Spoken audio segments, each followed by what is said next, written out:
Ashamaa akkam jirtu hordoftoota keenyaa kun yeroo ispoortiidha. Odesaalee ispoortii badhaasa Baaloon Doorii fi taphoota har'a galgala geeba liigii kubbaa miilaa Inglizii yookaan Karaabaa kaappiidhaan godhaman irratti qindeessinee qabannee dhiyaannee jirra. Nu waliin tura.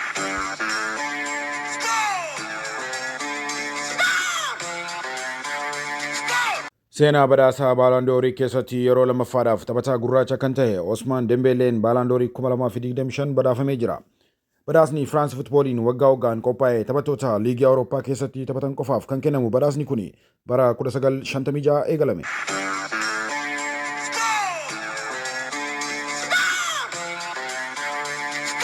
Taphattoota ga'umsa dinqisiisaa akka dhuunfaatti agarsiisanii fi akkasumas injifannoo bara dorgommicha Awurooppaa keessatti akka gareetti argataniin kan madaalamu badhaasni Baaloon Doorii kun abjuu taphattoota kubbaa miilaa kamiyyuu akka ta'e beekamaadha.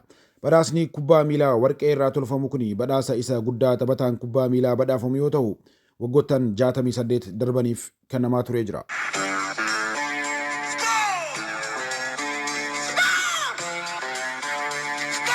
Afrikaa irraa badhaasa Baaloon Doorii yeroo jalqabaatii fi mo'achuu kan danda'e taphataan lammii Laayibeeriyaa kan ture Joorji Wihaa bara 1995 ture. Taphataan sarara fuulduraa dinqisiisaa kan ture Joorji Wihaan gareewwan gurguddoo Awurooppaa kan akka Monaco, PSG, AS Milan, Chelsea, Manchester City fi Marseilleef taphachuu danda'ee ture.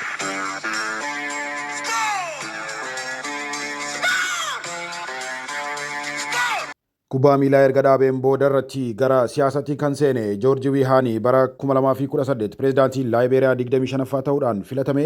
Biyya isaa waggaa 6 fi erga tajaajilee booda guraandhala darbee 2024 aangoo isaa gadhiisee jira.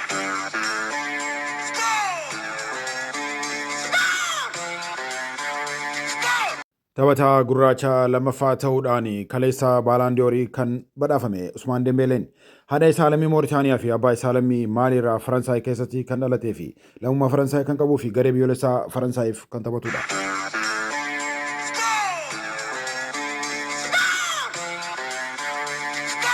Taphattoota adiidhaaf loogiin ni godhama jedhamee kan komatamu badhaasni Baaloon Doorii kun baranaa Osmaan Dembeeleedhaaf kennamuun isaa gammachuu guddaa ijoollee Afrikaa irratti uumee jira. Bara darbe taphataa lammii Biraazilii Real Madridiif taphatu Vinicius Junioriif ni kennama jedhamee osoo eegamu taphataa lammii Ispeenii Manchester City'f taphatu Hernandez Casante Roodiidhaaf kennamuun isaa falmisiisaa akka ture ni yaadatama.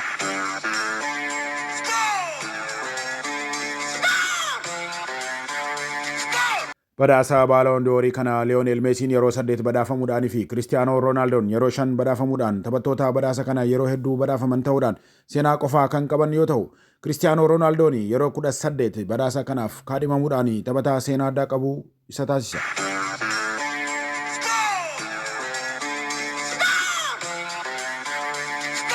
Gara Odesaalee taphoota Karaabaa kaappii Har'aa fi Boruu godhamanitti yoo ceenu galgala 3:45 irratti Chelsea Lincoln City waliin yoo taphatu, Wolves Everton waliin, Brighton Barsilee waliin yeroo wal fakkaataatti ni taphatu.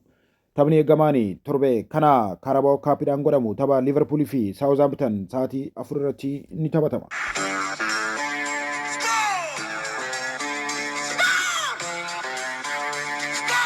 Boruu galgala yeroo wal fakkaataa sa'aatii 3:45 irratti Huddersfield Manchester City waliin, Newcastle Bradford City waliin kan taphatan yoo ta'u Tottenham fi Doncasteris yeroo wal fakkaataa sa'aatii 3:45 irratti ni taphatu.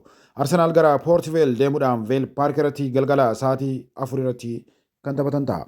Egaan daawwattoota keenya Odesaaleen ispoortii maddeen garaa garaa irraa isiniif qindeessine kanuma yeroo gahu.